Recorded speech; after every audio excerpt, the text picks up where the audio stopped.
बहुत समय पहले की बात है। एक विख्यात गुरुकुल हुआ करता था। उस गुरुकुल में बड़े बड़े राजा महाराजाओं के पुत्रों से लेकर साधारण परिवार के पुत्र भी शिक्षा लेते थे। अनेक वर्षों से शिक्षा प्राप्त कर रहे कुछ शिष्यों की शिक्षा पूर्ण हो चुकी थी। अब वे सभी बड़े उत्साह के साथ अपने अपने घर लौटने की तैयारी कर रहे थे। तभी गुरुदेव जी ने सभी को मैदान में एकत्रित होने की आज्ञा दी। सभी शिष्य मैदान में पहुंचे। गुरुदेव जी बोले, प्रिय शिष्यों, आज इस गुरुकुल में आपका अंतिम दिवस है। मैं चाहता हूँ कि जाने से पूर्व आप सभी एक छोटी सी परीक्षा देने के लिए दौड़ में भाग लें। ये दौड़ करते समय आपको कहीं कूदना होगा तो कहीं पानी में दौड़ना होगा। इस दौड़ के अंतिम पड़ाव में आपको एक अंधेरी कंदरा अर्थात अंधेरी जगह से भी निकलना पड़ेगा। तो क्या आप सब तैयार हैं? शिष्यों ने एक ही स्वर में कहा, जी हाँ, हम सब तैयार हैं। दौड़ प्रारंभ हुई। सभी शिष्य तीव्र गति से भागने लगे। वे सभी बाधाओं को पार करते हुए अंत में कंदरा के पास पहुंचे। वहां बहुत अंधेरा था। शिष्य अंदर गए तो उसमें स्थान स्थान पर नुकीले पत्थर भी पड़े थे। पत्थरों के चुभने से सभी को असहनीय पीड़ा हो रही थी। सभी ने जैसे तैसे दौड़ पूर्ण करने की ओर बढ़े और दौड़ पूर्ण होने के बाद ऋषिवर के पास पहुंचे।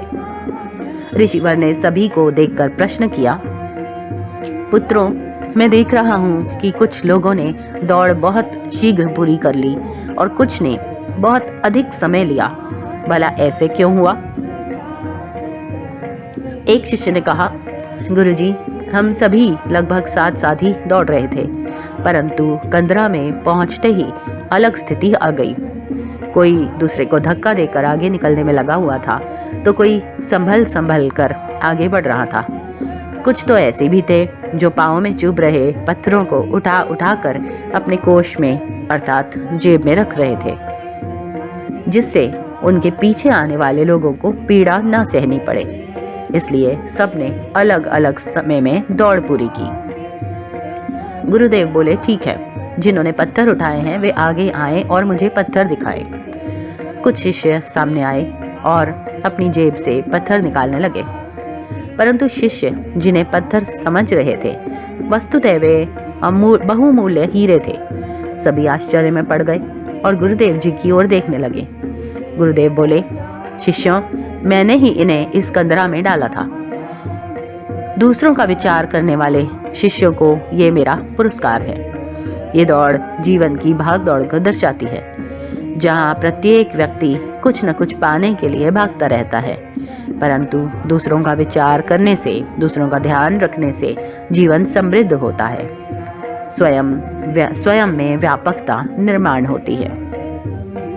यहाँ से जाते जाते ये पाठ सदैव ध्यान में रखें। आप अपने जीवन में सफलता का भवन खड़ा करेंगे, परंतु उसमें दूसरों के विचार की ईंटें लगाना अर्थात दूसरों का विचार करना कभी न भूलें।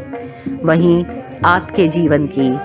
आपके जीवन की सबसे अनमोल जमा पूंजी होगी। दूसरों का विचार करना, दूसरों का ध्यान रखना, ये प्रेम भाव बढ़ाने के लिए बहुत आवश्यक गुण है। आप भी इसके लिए प्रयास करें।